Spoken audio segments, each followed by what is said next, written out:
Alors nous en arrivons au chapitre 4, la punition de nos premiers parents.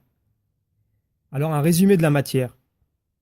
L'homme et la femme, aussitôt après leur faute, sentirent le châtiment de la rébellion et de la honte dans leur chair, et pour couvrir leurs parties sexuelles, ils se firent des pagnes. Après le jugement divin, l'homme encourut le châtiment du travail et de la pauvreté, le châtiment de la faim et de l'indigence, le châtiment de la mort et du retour à la poussière, comme le dit l'Écriture sainte. Maudit soit le sol à cause de toi, etc. À la femme, un double châtiment fut infligé, celui des multiples afflictions dans la conception et des douleurs dans l'enfantement et celui de la sujétion à l'homme dans la communauté. Ainsi ce péché fut assez gravement puni puisqu'ils avaient commis, en mangeant de l'arbre défendu, bien qu'ils aient été inconsidérément perpétrés.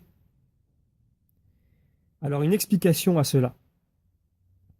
Le premier principe est providence souveraine dans le gouvernement et rectitude parfaite dans la présidence.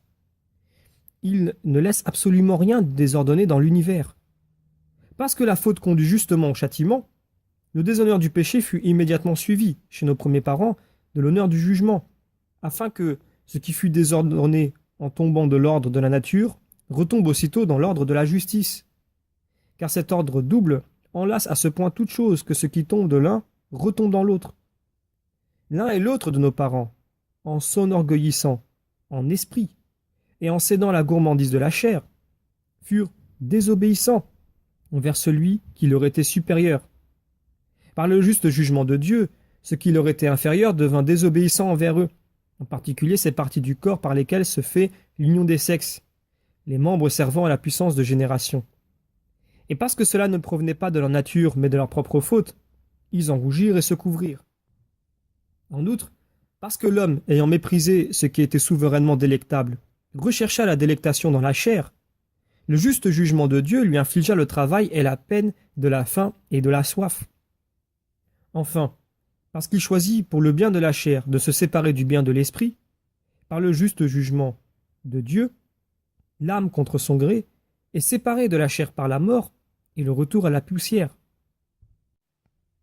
Pour cela, comme Dieu avait donné à l'homme, selon l'ordre de la nature, un corps soumis à l'âme, pouvant se propager sans débauche, pouvant se maintenir en vie sans défaillance, immuable sans que la mort intervienne, ainsi après le péché, tout cela selon l'ordre de la justice lui fut enlevé et le contraire infligé.